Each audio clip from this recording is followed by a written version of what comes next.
Hi, I'm Kimberly from Sweet Red Poppy, and today I'm going to be teaching you how to make leggings. Now, these extra stretchy, easy to pull on leggings with either an elastic or a fabric waistband are sure to be an everyday wardrobe favorite. This pattern features a lower rise in the front and a slightly higher rise in the back for a more comfortable fit. Let's talk a little bit about the type of fabric that you should use with this pattern for the very best results.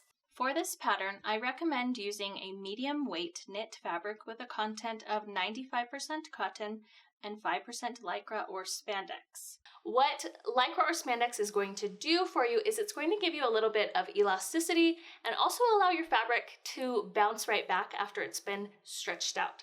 And that's really important with these leggings. I think we've all experienced wearing a pair of pants before that is completely stretched out by the end of the day.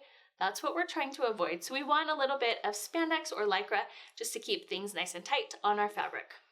Other suitable fabrics for this pattern are double brush polyester, French terry, and rayon spandex. It is essential to use a fabric that has at least 50% stretch. If you're not sure what that means, go ahead and take a 4-inch piece of your fabric and it should be able to stretch to at least 6 inches. Fabric needs to stretch both horizontally and vertically. And when you're looking for fabrics, you can look for something that's labeled as a 4-way stretch. Make sure that you pre-wash and dry your knit fabric before you cut it or sew it. This is going to prevent your fabric from shrinking after you've sewn it. Let's talk a little bit about our different finishing techniques. When you're sewing this pattern, you can use a variety of different techniques to finish the seams. First off, you can use a stretch stitch on your sewing machine. This looks a little bit like a lightning bolt, and what it does is it allows your seams to have a little bit more give, so when your fabric is stretched out, maybe when you're putting your leggings on or you're bending over, your seams aren't going to pop when they're stretched out. Now, my personal favorite way to sew with knit fabric is always going to be on a sewing machine using my Elo Flex thread. This is a thread that is specifically designed to be used with knit fabric, and it has a little bit of stretch to it. This allows you to use a straight stitch on your sewing machine, and you don't have to worry about your seams popping when they have some pressure placed on them because it has a little bit of give. The final option is to finish your seams with a serger. The serger creates a seam that is both cut and finished in just one step. This option creates a professional looking finish. For this pattern, you will need 1 yard of 4-way stretch knit fabric, thread, sewing pins, a ballpoint needle, scissors or a rotary cutter, a cutting mat, paper, tape, a sewing machine, soft stretch light, and elastic is optional. The very first step to making your leggings is going to be to download your PDF pattern. You'll want to download it to your computer, print the pattern at 100% with no scaling. Immediately after printing your pattern, you want to go ahead and check your 1 by 1 inch test square. This is going to ensure that your pattern was printed accurately. If it did not print out with a 1 by 1 inch square, you'll need to reprint it. Make sure that you're printing the pattern at 100% with no scaling. The pattern is numbered 1 through 8. You'll want to align the circles and black lines together as you piece together the pattern. Feel free to trim off the excess from each piece of the pattern, or you can just hold your pieces up to the light and line them up.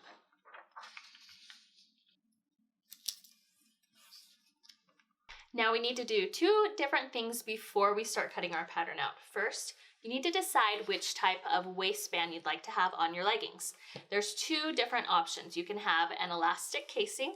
So I just have elastic running through, which gives you a nice tight fit, and the fabric is actually folded down to create the casing, or you can cut out a separate waistband and add that onto the top of your leggings. So go ahead and choose, because that will determine which line you cut at the very top of your pattern. After you've chosen which type of waistband you want, you'll also need to choose your size. Now, it's really important that you measure whoever it is you're sewing for before you cut your pattern out. That's going to give you the most accurate fit. So what I'm going to do is I measure around the waist, the hips, And then I also like to take a measurement of the height of whoever I'm sewing for. If your child has a diaper, make sure to measure them with their diaper on. If you happen to have measurements that fall in between the sizes, you'll want to size up. Since this is a tighter fitting pattern, it's made with negative ease, go ahead and choose the larger size and that will give you the best fit. So I am sewing for my daughter and she fits pretty well into the size 3. She is a little bit shorter on the height side. If you happen to have that happen where someone is fitting in pretty perfectly in one size, but the height is higher or lower, it's really easy to adjust this. You're just going to use a different line on the height. You can either go higher or lower. You're just going to blend this. Let me show you how this works. So say I was cutting the size 3T, but I really needed the 2T in height. What I would do is follow this pink line all the way down until I reached about here, and then I could just cut on my 2T line and just kind of make those lines match up. So I've chosen 3T as my size. Now I'm going to find the coordinating line that goes with it, which is the pink line, and I'm just going to cut out my pattern all the way up. If you're using a rotary, make sure that you're cutting away from yourself. I'm cutting along the higher elastic waistband cut line. I'm going to show you how to do both options. Also going to cut out my waistband really quick.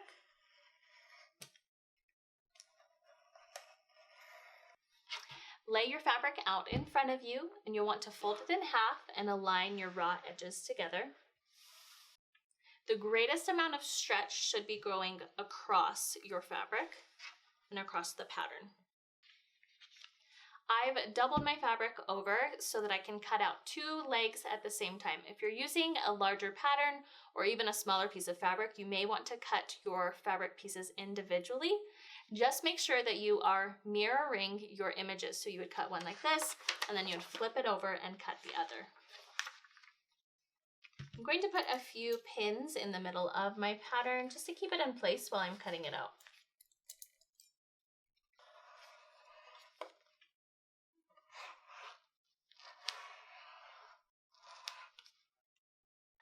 I'm also going to cut out a pair of pants that has the waistband as well. That way I can walk you through both different styles. So what I'm going to do is just trim off the top of this pattern, following my line. Remember, each size has its own individual color and style. I'm going to set that aside and pull over this one so I don't forget to cut it.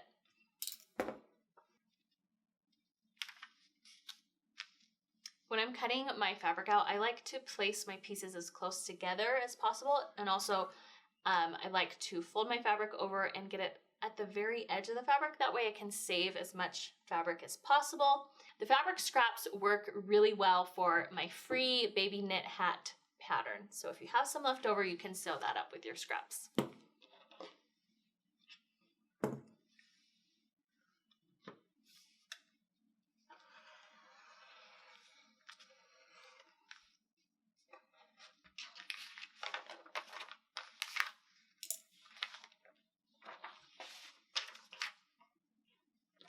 Make sure to cut out your elastic if you're using the elastic version. There's a cutting chart located on your pattern.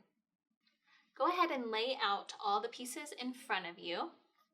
When sewing this pattern, I would recommend using Heat and Bond Soft Stretch Light. Now this is going to create a strong bond, and it also adds a little bit of extra stability to your seam, which prevents it from getting stretched out when you're wearing it.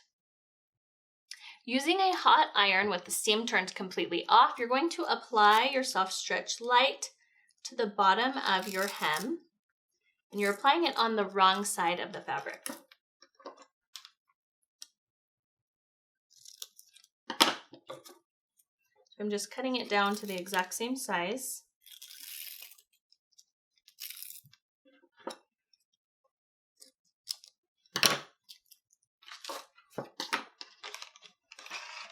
And I'm going to iron it in place. And once it has cooled completely, then I'm going to remove the paper liner. And it just takes a few seconds. If you're not planning on using Heat and Bond Soft Stretch Light, you'll just want to pre-iron your hem right now. And that makes it a little bit easier to get a nice even hem at the very end. So I'm just going to fold this up 3/8 of an inch. And then press it. And you do have the option, you can go ahead and sew the seam on this hem right now if you'd like, or you can wait until the end. For the elastic waistband option, you'll want to do some pre-pressing right now. I'm going to fold this over 1/4 of an inch and press it.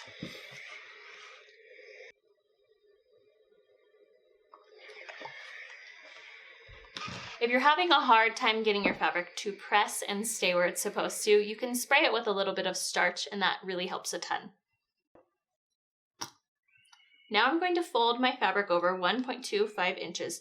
I'm just making it a little bit wider than the elastic that I'm using so we can create a casing and it will have enough room to move freely through that casing. If you'd like, you can lay your elastic out by the casing just to get a visual idea of how large your casing is going to need to be.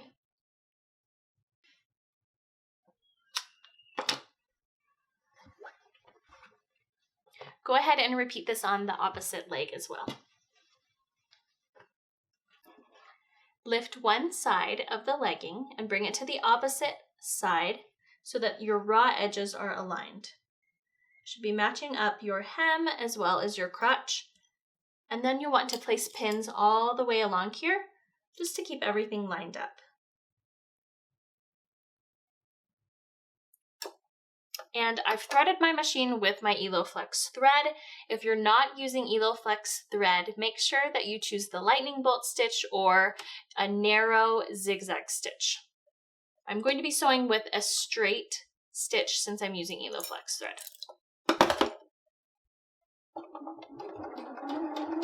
Make sure that you back stitch at the beginning of your seam. If you have an issue with your sewing machine trying to eat your fabric, you want to just grab both of your threads and pull them away from yourself at the start of the seam.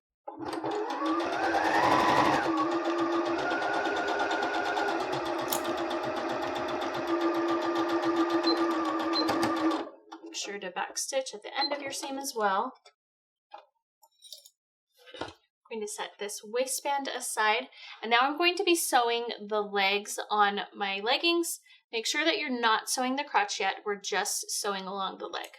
We're using a 3/8 inch seam allowance on all of these seams. So I'm going to start in the very middle of this crotch right here. Then I'm going to turn my fabric as I start sewing.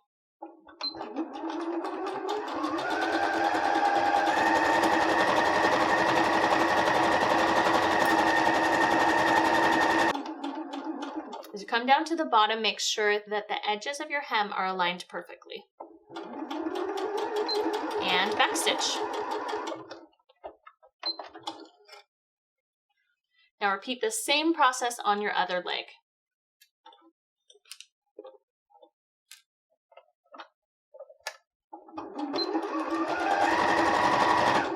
Now that both of our leggings have been sewn, I'm going to turn one of my legs right side out. Now I'm going to slide the leg that is right sides facing outward inside of this leg. I'm just going to stick my arm through this leg and pull it through. Make sure that it stays in the right direction.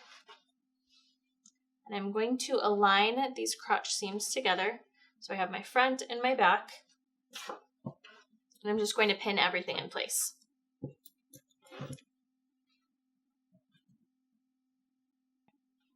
Now I'm going to sew my crotch curve. So just slide it under your presser foot. Again, a 3/8 inch seam allowance.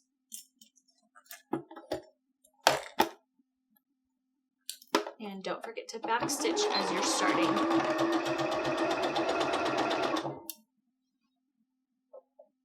You're just going to follow the curve as you're sewing.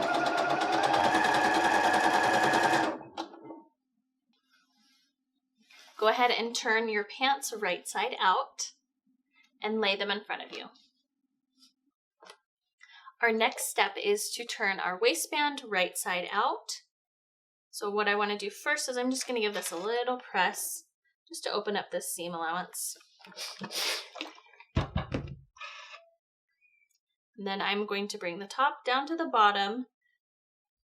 I'm creating my casing.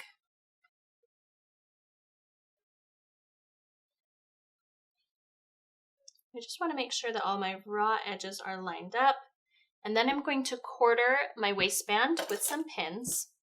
So I'll just fold it in half and mark the opposite side, the pin.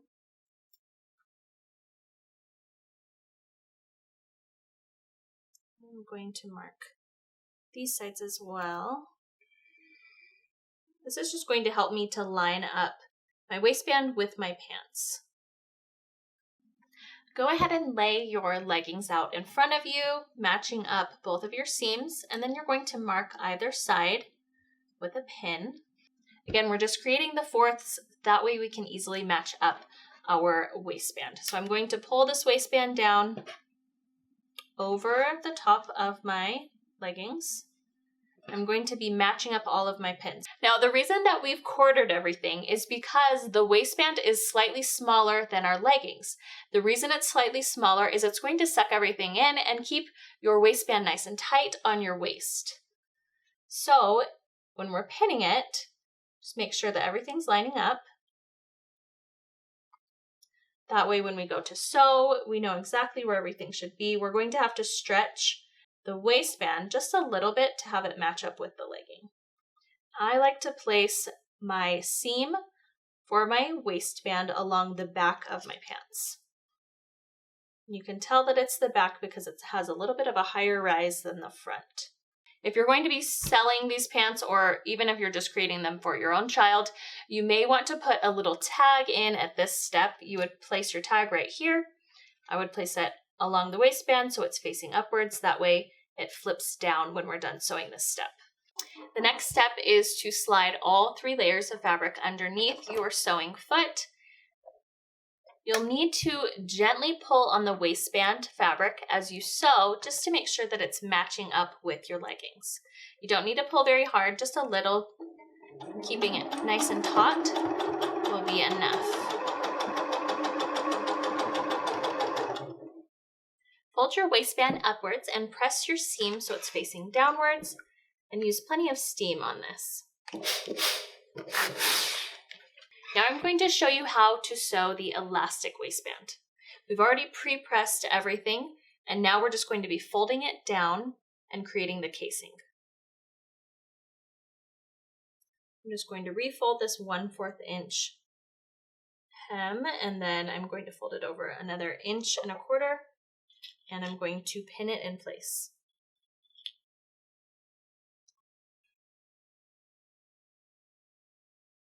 You want to make sure when you're pinning that you're catching that 1/4 inch seam allowance, making sure that it's folded over or folded under, because that's what's going to create our casing. You can use as many or as little pins as you need. I like to mark a 2-inch opening along the front of my waistband. And that's just a visual reminder that I'm going to be leaving an opening along that, and that's where I'm going to feed my elastic through. You'll want to sew just along the edge of this fold. I'm sewing from the inside.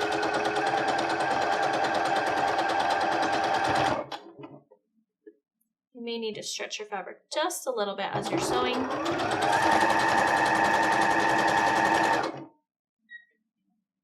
I'm going to leave my 2-inch opening. So back stitch, raise your needle, jump ahead just about 2 inches, and then you want to back stitch again and keep sewing. And then overlap your seam just a little bit. I like to go around my entire waistband and make sure that I caught the fabric all the way around.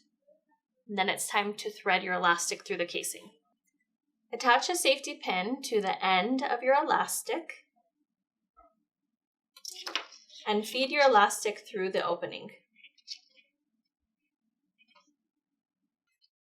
Once you reach the beginning, remove your safety pin, overlap your elastic by 1 inch, and pin it in place. Now we're going to be sewing a zigzag stitch along the overlap to connect the pieces of elastic together.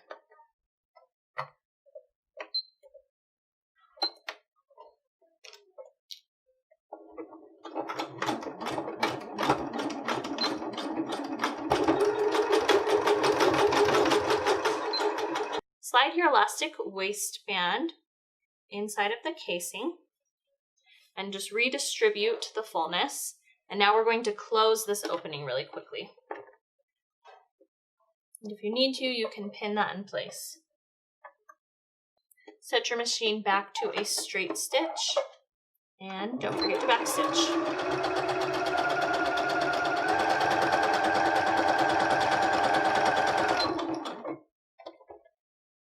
Go ahead and trim any of your threads. Turn your leggings inside out and press your hem upwards 1/2 inch. If you did this at the beginning, it makes it a lot easier. I'm just going to turn these up and throw a few pins in there. On the pants with the soft stretch light, if you want to iron your hem in place before you sew it, it makes it a little bit easier. So you can go ahead and do that now. I'm going to slide the presser foot on my machine inside of my legging hem, lining it up with the edge of the fabric. And I'm going to be sewing it in the round. Don't forget to backstitch. And double check as you're sewing to make sure that you've caught your hem on the opposite side.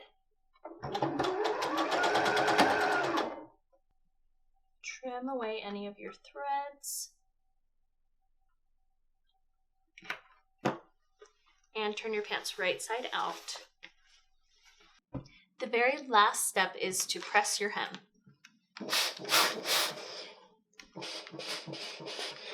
A lot of times when you're sewing, your hem can get a little bit stretched out, so it's nice to go over it with some steam and give it a good pressing. And now you have your finished pair of leggings. I hope you enjoyed this tutorial and I can't wait to see what you sew with this pattern. If you've made a pair of leggings with this pattern, don't forget to share it with me in my Facebook group. You can find it by searching Crafting and Sewing with Sweet Red Poppy. I'll see you next time.